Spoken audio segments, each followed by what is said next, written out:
satu kalimat berjuta makna itu bang yang dia bilang. Iya. Ada dari situ sama saya itu. Itu menurut gua ya memang tendensius lah. Maksudnya masa nggak paham? Ya itu tadi di awal gue bilang ini memburu-buru rakyat kawan ini. Kita boleh anak muda meskipun jiwa kita itu masih panas ya kan, tapi lebih bijak lagi bagaimanapun juga kita kan adalah salah satu kaum intelektual ya. Gimana sih matematika? Oh iya. Umur sekitar 40 tahun ke atas. Bukan doa lo tapi bego lah. Menurut gua Prabowo Gibran adalah pasangan yang akan menemukan kembali revolusi kita. Iya, iya.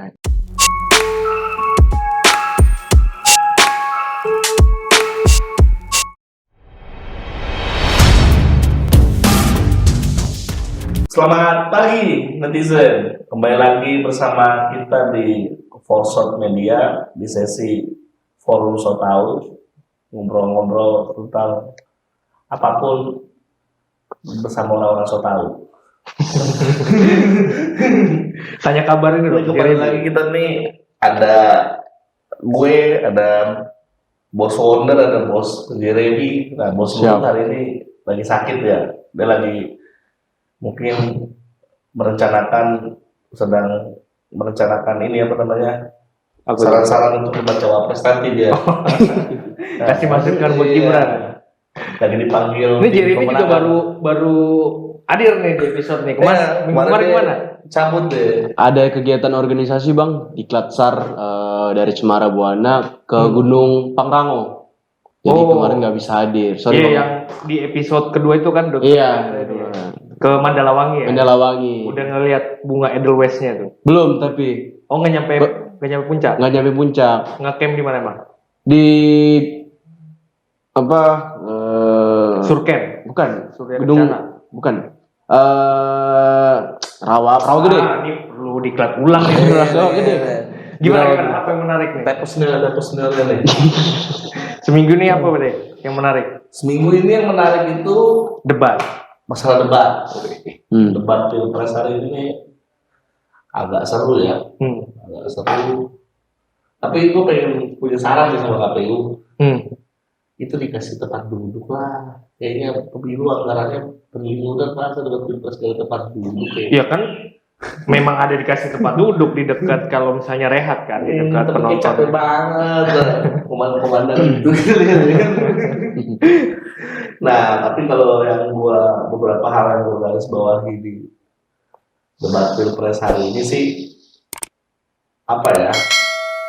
Banyak hal yang lucu juga ya, kayak Pak Prabowo kemarin kita bisa lihat dia udah kira muda Pak, dia gas-gas lawan politiknya itu.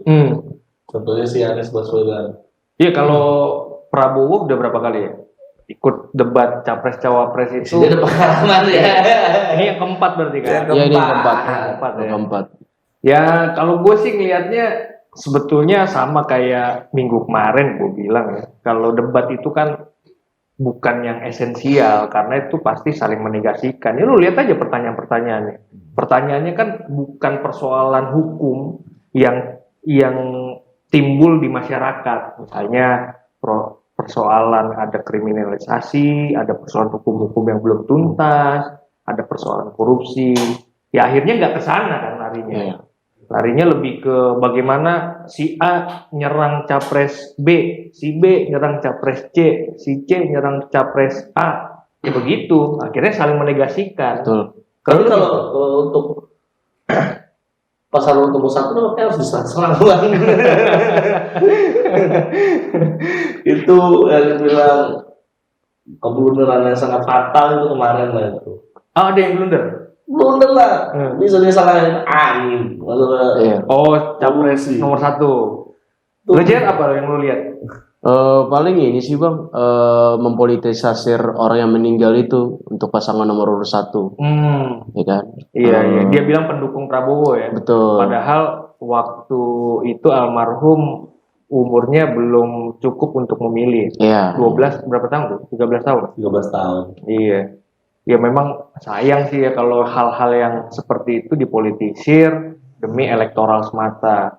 Ya proses hukumnya kan sebetulnya udah berjalan ya, mungkin ada sanksi dari, ya gue juga nggak ngikutin kasus itu ya, tapi peristiwanya juga harus dilihat secara jernih. Kalau ada beberapa wartawan kan melihatnya ternyata anak ini ya memang pengen nonton, bukan memang pengen mendukung ketidakadilan terhadap Prabowo di 2019. Jadi ya korban peristiwa yang nggak terduga aja. Collateral damage lah biasa bahasa. Nah, kira-kira gitu. Terus apa lagi nih yang mau kita bahas selain debat? Ya paling itu lagi sih bang. Ada anak kemarin sore nih, Bang. Anak kemarin sore ketua BEM. Gibril. Memang ketua BEM ini kadang suka-suka aneh-aneh aja ya kan. Dia menobatkan Presiden Jokowi sebagai alumni Alumni terburuk. Paling memalukan. Memalukan. Itu dulu kali kita bahas kali ya bang ya. Boleh. Iya. Gimana pendapat lo? Kalau kita berbicara by data sih, kalau dia menyatakan salah satu alumni terburuk dan memalukan untuk Universitas Gadjah Mada, menurut survei yang ada, masyarakat di Indonesia 70% menyukai kinerja dari Jokowi. 70% lebih. Apa namanya tuh? Kalau elektoral, bukan?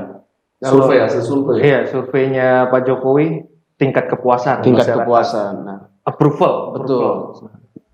Terus yang gue lihat di berita media massa, dia itu tidak menjelaskan mengapa disematkan title tersebut terhadap Jokowi.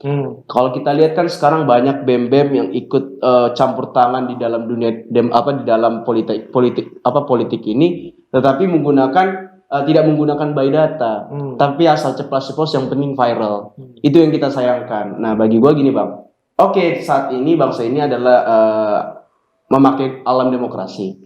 Menurut pasal 28E, kita dibebaskan untuk berpendapat. Tapi bagaimanapun juga, bebas-bebasnya itu bukan demokrasi, tetapi kehancuran. Nah, banyak salah mengartikan nih buat anak-anak muda saat ini.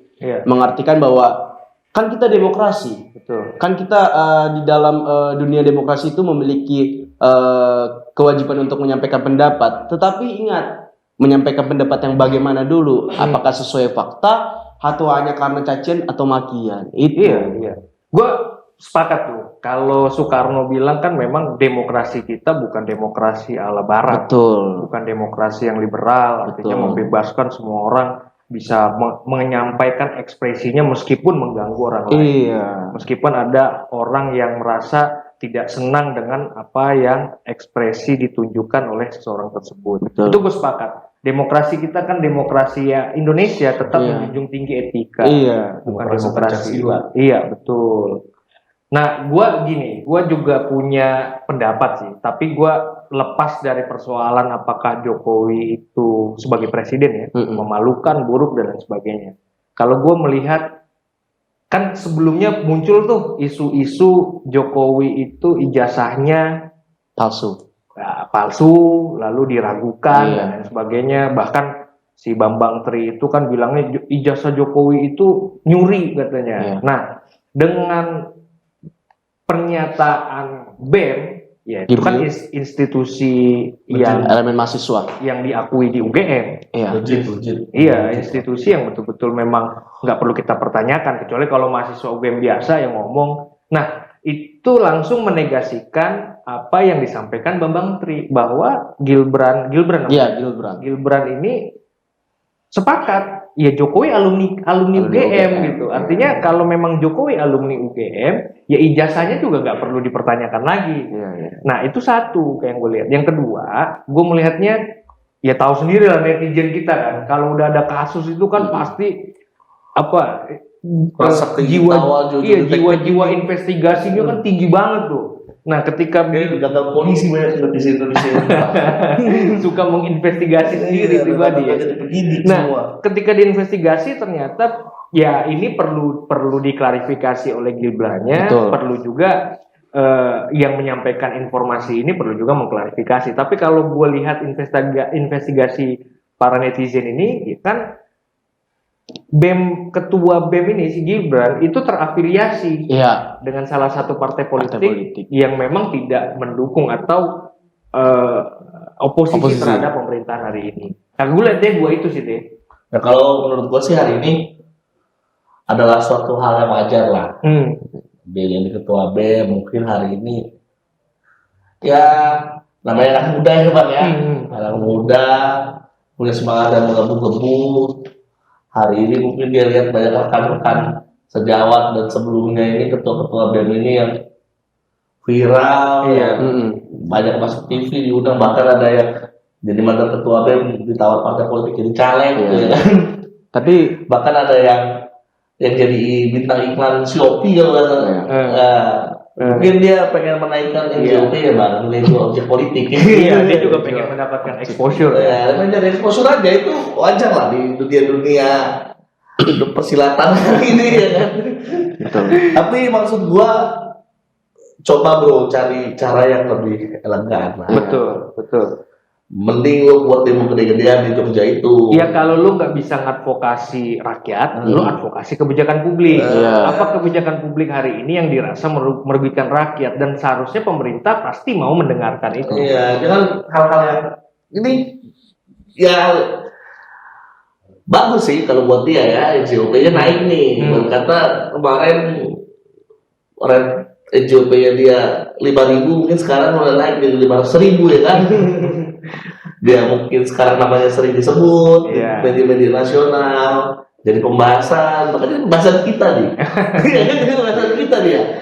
Nah itu sebenarnya, tapi itu sih saran kita kepada kawan-kawan. Kita kan juga pernah lah berkecimpung di dunia aktivis mahasiswa ini. Nggak apa-apa, bagus. Sama kalau Manfaatkan. Cuman gunakanlah cara-cara yang elegan. Masih banyak cara-cara yang lebih mulia lah untuk mencari exposure. Iya. Kalau lu masih muda, nggak usah gitu-gitu banget lah. Nah, gimana sama Jen? kalau gue begini Bang. Kebetulan gue juga punya teman beberapa di UGM dan gue langsung tanyakan statement tersebut. Mereka juga memiliki kesamaan yang sama di dunia politik. Mereka bilang bahwasanya jarang diadakan diskusi publik tentang statement tersebut. Bukan diskusi publik, diskusi mahasiswa tentang statement tersebut. Nah, berarti kan statement tersebut bisa kita katakan kurang adanya analisis yang tepat, belum adanya lebih mendalam lagi tentang statement tersebut. Iya. Nah, jadi kalau menurut gua kita boleh anak muda meskipun jiwa kita itu masih panas ya kan, tapi lebih bijak lagi bagaimanapun juga kita kan adalah salah satu kaum intelektual ya kan. Iya. Nah, kita juga sebagai contoh buat adik-adik kita nanti. Dan ini Bang, kalau di media dan entertainment itu kan sampai kapanpun track record itu kan masih kelihatan, nanti kan jejak digital itu kan sangat kelihatan. Berita-berita kayak gitu kan menurut dia berita-berita yang bagus, bad news disebut news. Iya. Pasti akan kata. Ya intinya gini sih menurut gue teh, Jet. Kan kalau hari ini kita anak muda harus dituntut untuk dewasa lebih cepat, untuk bijaksana lebih cepat. Ya contohnya Gibran yang beneran nih, Gibran yang calon wakil presiden nih. Ya beliau ini kan masih muda, ini anak muda yang dipaksa untuk dewasa lebih cepat. Karena apa? Karena proses transisi. Ya dunia ini sekarang sudah betul-betul menjadi eranya anak muda, bukan cuma di Indonesia. Dan kita harus yang memulai itu. Kayak presiden kan banyak ya anak muda kan, presiden-presiden di luar. Meskipun banyak kritik-kritik, nggak bisa dibandingin dong. Ya tapi suka atau tidak suka, ya Gibran hari ini mewakili anak muda. Apapun yang jalan menuju ke situ yang akhirnya banyak kritik, tapi hari ini dia anak muda. Jangan kita patahkan juga harapannya. Gitu. Kalau mau kata-kata kan jangan melawan zaman. Iya, nggak boleh melawan zaman. Paling kalau gue menyarankan untuk Gibran ketua BEM UGM tersebut, bebasnya itu bukan demokrasi tetapi kehancuran. Kira-kira. Udahlah, ngomongin itu kayaknya nggak terlalu. Paling kita ngopi dulu kali ya, biar kita ngomongin debatnya biar seru nih. Boleh Bang. Boleh. Kreatif boleh, ada kopi. Aman ya. Nah, kita sambil nunggu kopi, Karena kayak gue nggak kopi deh, gue air putih dingin aja. Berarti kopi 2. Kopi 2. Manis ya Bang? Manis. Asam lambung kayak muka Theo manis. Asam lambung kubat bos. Mang, ada nggak Mang Uci? Tim kreatif ada nggak? Mang Uci. Kopi dong. Ini Bang Uci ini udah lama kerja sama, bukan kerja ya, tapi berkawan, beda kan. Jadi waktu gue kuliah dulu, dia itu jual rokok di kampus. Iya. Nah, dipekerjakan lah di sini. Di kantin bang. Di UKI Salemba tapi bukan di Cawang. Bang Uci. Nah, kita apa bahas debat nih ya yang seru-seru ya. Nah, debatnya ada lain nih. Makasih Bang Uci. Ya, Nih, manis. sini, Bang. Makasih. Dadah dulu dong sama kamera Bang Uci.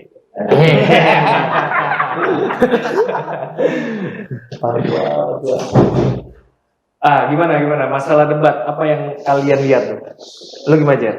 Kalau gue melihatnya Pak Prabowo di sana sangat emosional, tetapi kalau sebelum debat kan banyak statement tentang capres cuman gerak cuman modal goyang doang, cuman modal bentuk fisik doang, tapi tidak ada gagasan. Di waktu debat kemarin disitulah semua statement tersebut terjawab bahwasanya Pak Prabowo ini bukan modal gemoy atau modal apapun itu, tetapi dia memiliki gagasan, ide dan solusi bagaimana Indonesia ke depannya. Gila, lu udah kayak tim ses aja lu. Lu pendapat lu gimana sih? Nggak, kalau menurut gua memang debat kemarin itu agak-agak sedap ya. Dari segi Pak Ganjar itu kita lihat dia lebih ke defensif ya. Lebih defensif. Dia memilih kata tuh sangat hati-hati. Ya, kalau dari Pak Prabowo dia memang seperti kata Jeremy tadi agak terlalu bersemangat, bergegas. Tapi tegas dengan yang positif. Jadi dia ibarat kata dia tackle semua serangan, terutama dari Pak Anies Baswedan itu ya kan.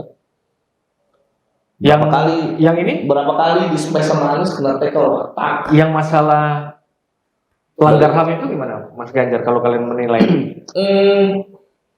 Itu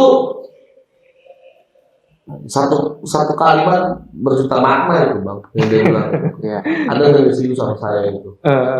Itu menurut gua ya memang serius lah. Pertanyaan yang selalu diulang-ulang ketika pilpres ya. Iya. Kalau kita kutip kata Prabowo kemauan, berapa yang dia culik semua Pak kok, bahkan dia culik itu lagi mungkin belakang itu semua ya kan.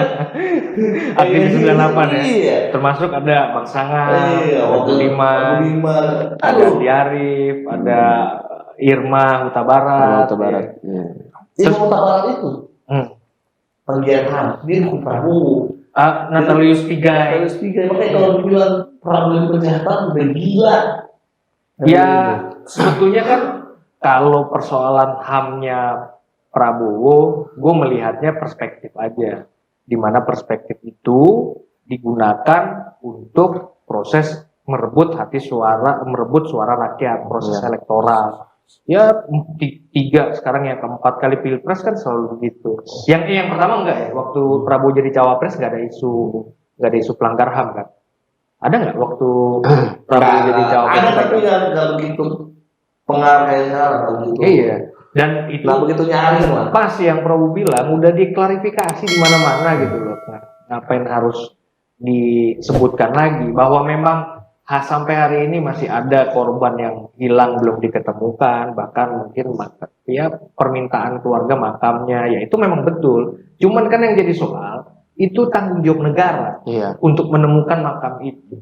Ya hari ini yang berkuasa, yang mampu tangan-tangan kekuasaan sampai pada persoalan itu, ya Mahfud MD sebagai Menko Polhukam. Iya betul. Ngapain aja dia 4 tahun nggak bikin peradilan HAM? Makanya mungkin dia diambil bang. Jualan sate. Sama ini bang. Aturan pertanyaan tersebut ditanyakan sama yang memiliki wewenang. Yaitu Pak Mahfud MD, ya kan? Mau bagaimanapun juga cawapres dari Pak Ganjar ini nomor urut 3 saat ini Menko Polhukam kan ya? Betul. Ya. Kenapa nggak pertanyaan tersebut ditanyakan sama Pak Mahfud MD? Sampai saat ini Pak Mahfud MD itu masih menjabat. Dan gini, gue inget tuh kata Hasan Hasbi itu kan, Terus kalau lu berkuasa mau ngapain? Itu kan nggak dijawab juga sama Ganjar. Terus kalau mau Ganjar berkuasa mau diapain Pak Prabowo? Iya. Ditangkap kah? Dikasih peradilan HAM kah? Atau seperti apa? Iya. Kan nggak juga. Artinya cuma gorengan-gorengan aja. Nggak ada resolusinya dia. Udah dari tahun 98 sampai sekarang nggak ada peradilan HAM-nya. Kalau memang pemerintah serius kan, dan kalau memang ini isu yang betul-betul dianggap belum selesai kan, betul dibuat itu peradilan HAM. Dibawa Prabowo itu ke Den Haag, Pak.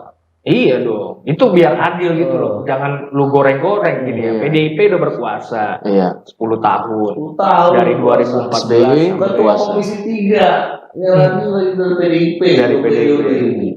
Ya tuntaskan kalau memang lu betul-betul pengen mewakili keluarga korban yang hilang itu, ya ketika lu berkuasa tuntaskan. Jangan ketika lu mau pemilu lu jadikan ini bahan gorengan. Gue yakin nih, contoh misalnya 2024 ini kalau Prabowo tidak mencalonkan, nggak ada itu isu HAM. Dan paling lucu itu ya ini, orang baik tidak pilih penculik.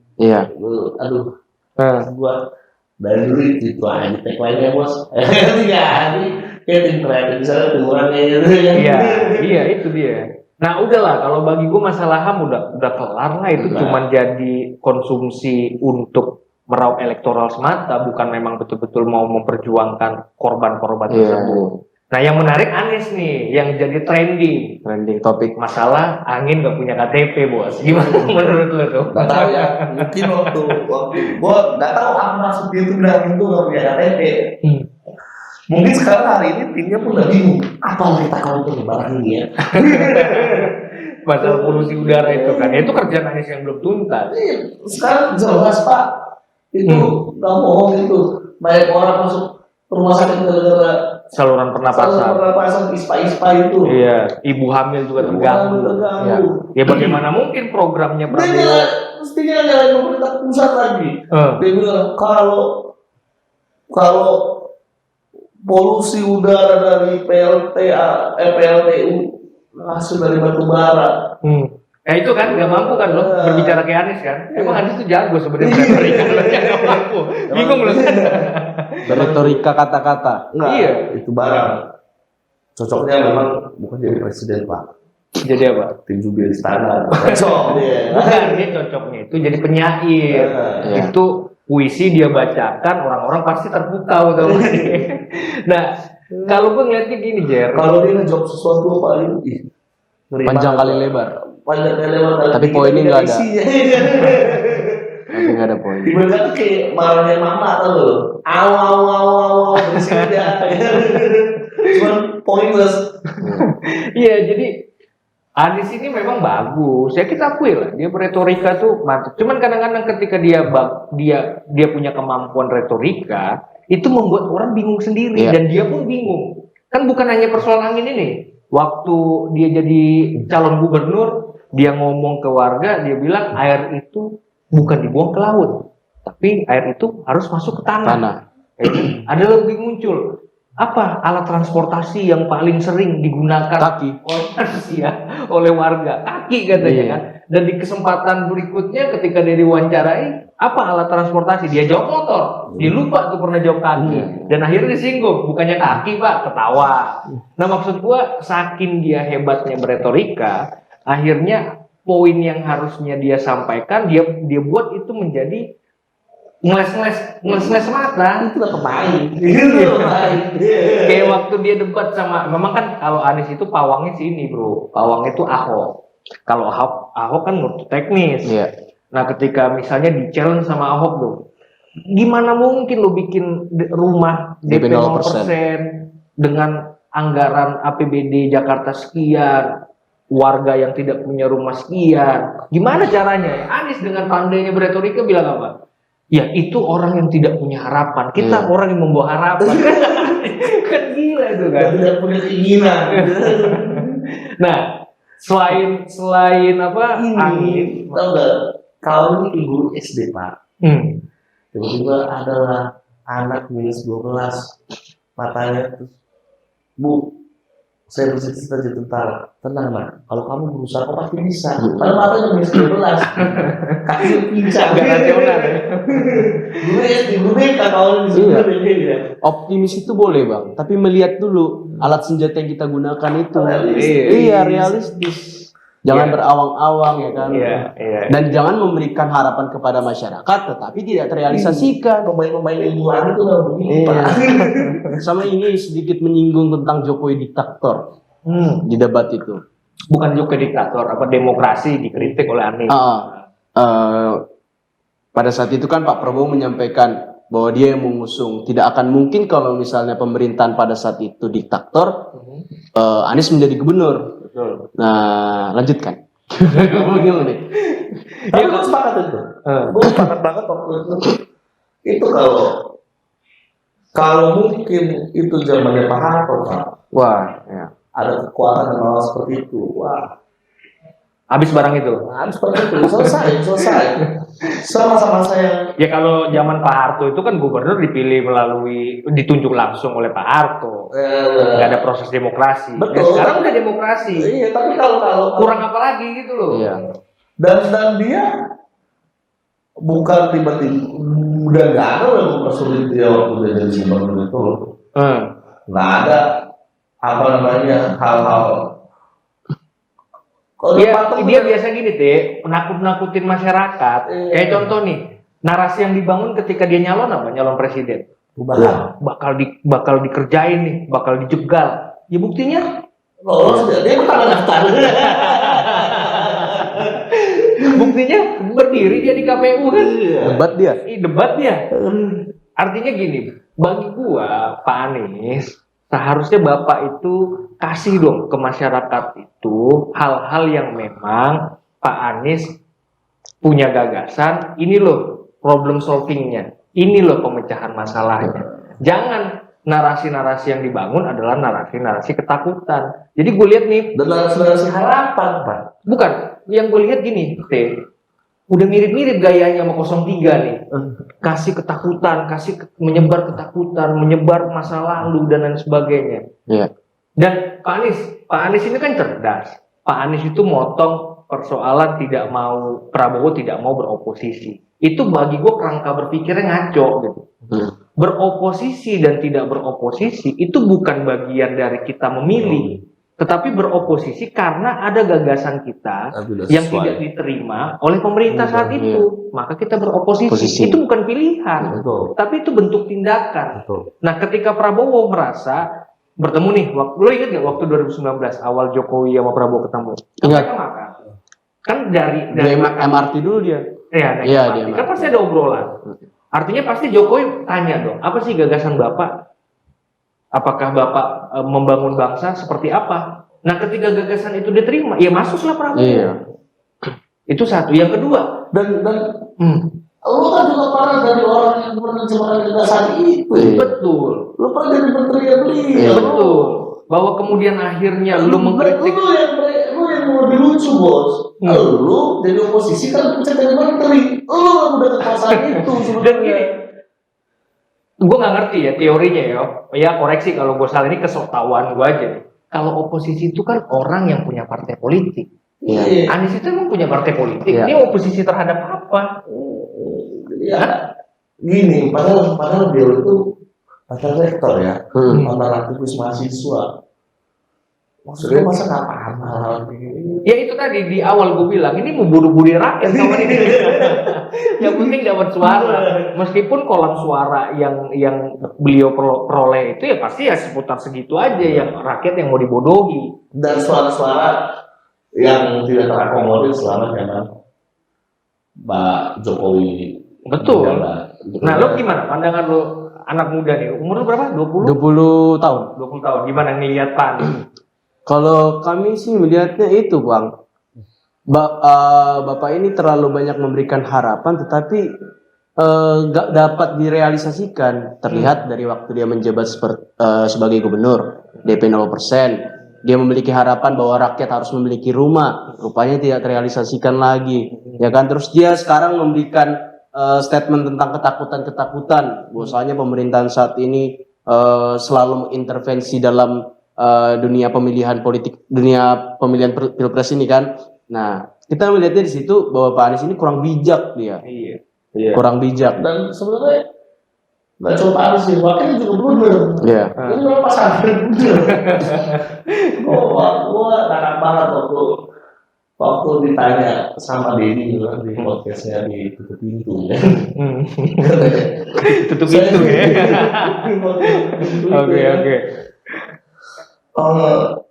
Saya ada satu nggak suka kebijakan Bapak tuh yang saya nggak sepakat tuh, itu membagikan 6 juta pesawat 6 juta kepada ibu hamil. Iya. Ini kebetulan Pak Anies juga nggak setuju. Apa pula di mana? Lawak-lawak aja Iya, mereka. ini gini, gue lihat mereka ini kayak ini aja Bang, kayak ibarat kata maju ini tujuannya bukan menang, punya bargaining sepertinya kalau gue lihat. Iya, mungkin kesotawan lu melihat gejala apa yang akan dihasilkan ketika dia maju, dia buat bargain ya. Iya, maksudnya kalau dia pengen menang, nggak begini caranya. Beda. Kalau kita ingat 2000 waktu dia mau jadi gubernur tuh caranya beda. Tapi kalian berdua perhatiin nggak pidato penutupnya Prabowo di debat capres itu? Nggak ada tuh yang mana. Cuman Prabowo lah satu-satunya capres yang di akhirnya itu menjaga kerukunan. Ya. Dan Prabowo ini emosi. Lalu ingat nggak ada gimmick yang ngeledekin Anies? Ya. Nah ya maksud gue pemilu itu harus ada hal-hal gimmick seperti itu, riang gembira gitu loh. Ngapain sih lu seakan-akan lu cerdas, seakan-akan lu pintar, tapi lu membodoh-bodohi rakyat. Ya kan rakyat kan kayak yang dibutuhkan kan bukan lu pintar ngomong, bukan lu menjaga sopan santun. Kalau menjaga sopan santun, lu udah lebih bagus Anies daripada Ahok. Tapi kan buktinya Ahok lebih, memang dia nggak punya sopan santun. Tapi Ahok terbukti lebih bermasif dalam membangun Jakarta ya. Di era transisi antara Foke yang lama menuju era kekinian, Ahok itu bagus. Banyak legasi-legasi yang ditinggalkan. Nah, begitu juga Prabowo. Prabowo melihat ya memang mau melanjutkan programnya Jokowi. Nah, akhirnya apa?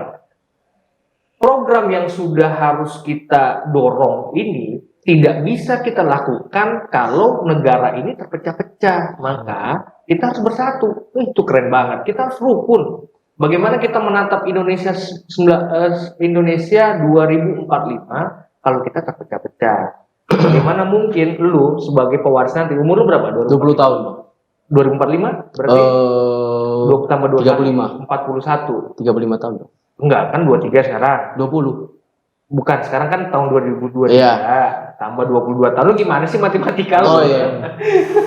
Jadi umur sekitar 40 tahun ke atas. Bukan doang lo tapi bego lah. Besok-besok kita evaluasi lah, nggak kita ajak nih. Nah, umur lu sekitar 40 tahun. Lu lah sebetulnya yang akan menjadi pewaris di 2045. Bagaimana mungkin lu bisa mewariskan itu dengan keadaan Indonesia yang terpecah belah? Nah, cuman Prabowo lu satu-satunya ngomong kerukunan. Sama sedikit. Nah, memang salah satu kunci kesuksesan suatu negara itu stabilitas politik. Iya. Terus nggak bisa dipungkiri. Dan kita bisa berkaca kepada sejarah dulu, keberhasilan suatu bangsa itu ketika semua komponen bangsa itu bersatu padu, saling bergandengan tangan. Betul. Ya kemerdekaan kita itu ya bisa dikatakan Indonesia ini bisa berhasil ketika kaum muda dan kaum tua itu saling bekerjasama. Yang tua mendengar, yang muda juga tidak terlalu menekan yang tua, memberikan pengertian. Artinya apa? Ada namanya kerjasama, ada yang namanya kegotong royongan untuk membuat bangsa ini berhasil. Kira-kira begitu. Bahkan kalau tiba-tiba lu bingung nih. Iya, makanya lu belajar sama Anies biar pandai beretorika. Tiba-tiba kayak si lontong-lontong ini buat rusuh aja kerjanya tiap hari. Gimana negara ini?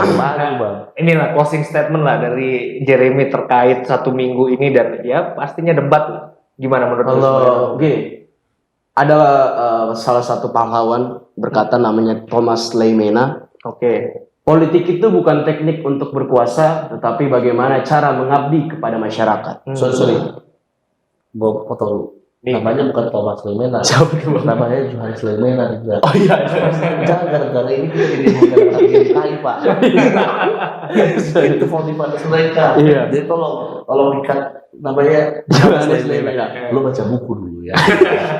Jangan Gimana baca-baca kata senior Johannes aja. Lemena? Kata Johannes Lemena itu, politik itu bukan teknik untuk berkuasa, tetapi bagaimana cara Etika mengabdi untuk terhadap masyarakat. Hmm. Nah, bagi para politisi-politisi yang ingin mendapatkan kekuasaan, ingat, politik itu bukan teknik berkuasa, tapi mengabdi kepada masyarakat. Itulah hakikat tertingginya pada politik. Iya. Ya kalau gue sederhana ya, gue melihat dari debat pertama, ya memang kalau kita pakai sudut pandang siapa yang ahli debat, yaitu si Anies.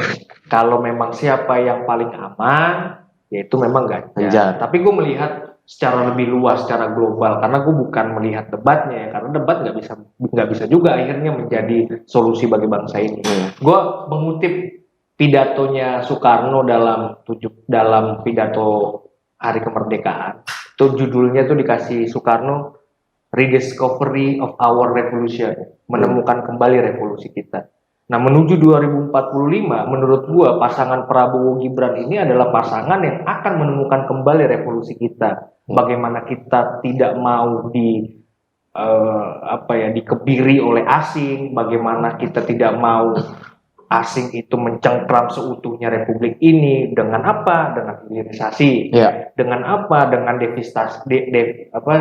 mengambil saham perusahaan-perusahaan asing. Bagaimana kita mengambil alih? Kan yang terbaru Vale ya, Vale mau diambil sama pemerintah ya, divestasi saham itu. Nah, hal-hal demikian adalah hal-hal yang bagi gue menemukan kembali jalannya revolusi kita.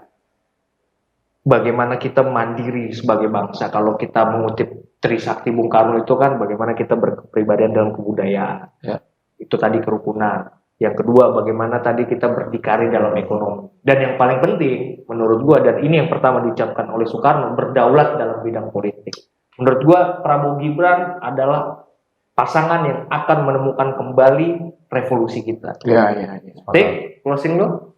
Tadi mau bilang, hari ini pasangan Prabowo Gibran itu adalah salah satu contoh bahwa kaum muda dan kaum tua itu bisa berkolaborasi. Iya.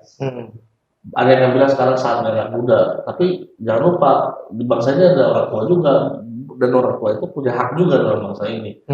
Nah, seperti kalau kita ingat zaman kemerdekaan kemarin itu kan, itu adalah kolaborasi kaum tua dan kaum muda Indonesia bisa merdeka 17 Agustus itu, Bang. Iya. Nah, ini mungkin akan mengulang kembali kejayaan Indonesia seperti yang Bang bilang. Kita bisa lihat dari program-program yang akan dilanjutkan seperti hilirisasi, divestasi saham perusahaan asing, terus kita bisa lihat juga bagaimana negara ini akan membuat kedaulatan pangan, kedaulatan energi. Itu akan mewujudkan Indonesia ini bisa menjadi negara maju lagi. Ya, kita bisa merasakan kembali yang dibilang macan Asia yang tidur ini akan bangun lagi nantinya. Dan itu hanya bisa diwujudkan jika Prabowo Gibran yang memimpin bangsa ini. Kira-kira gitu. Tausiah dari Bung Theo. Oke, lo closing, Ger. Oke, baik. Buat para pemuda-pemudi dan teman-teman yang belum menentukan pilihannya, untuk saat ini sudah kelihatan bahwasanya yang memberikan solusi itu bisa kita lihat dari paslon nomor urut 2, ya kan, lebih bijak lagi dalam memilih, lebih paham lagi, lebih mengerti lagi, dan lebih cermat lagi, ya kan. 5 menit kita di TPS menentukan 5 tahun nasib bangsa ini ke depan. Sekian dari kami, terima kasih.